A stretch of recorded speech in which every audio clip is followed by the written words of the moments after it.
Okay, James, I'm back. It's Sunday morning, and some guy got here on a cap, but I don't think we can hear him. So I'm going to come right here to the edge again and look down at the interstate.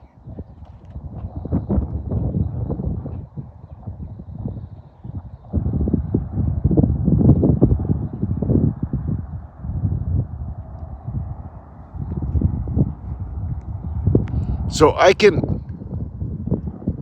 hear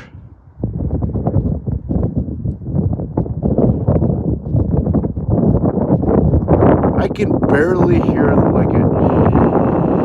it's just a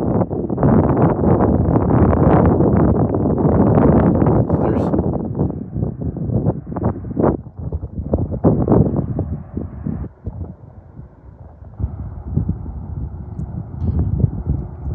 to me it would be about like if I was laying in bed and my wife was in the master bathroom with an electric toothbrush and the door was closed. Like the door would have to be closed. I might even have to be in the kitchen or something. I mean, I can hear it, but I can tell it's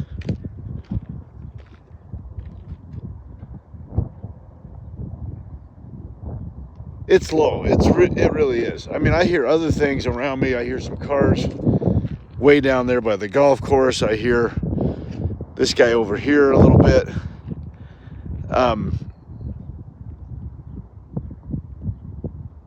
I tell you, it's not in the slightest bit offensive. You're not raising your voice at all just talk out here over it.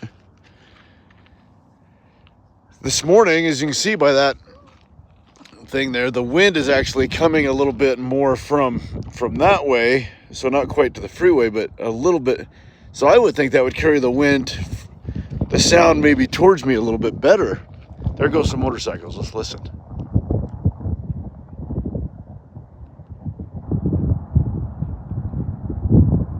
Honestly, James, that's like 10 Harleys. You can't hear us.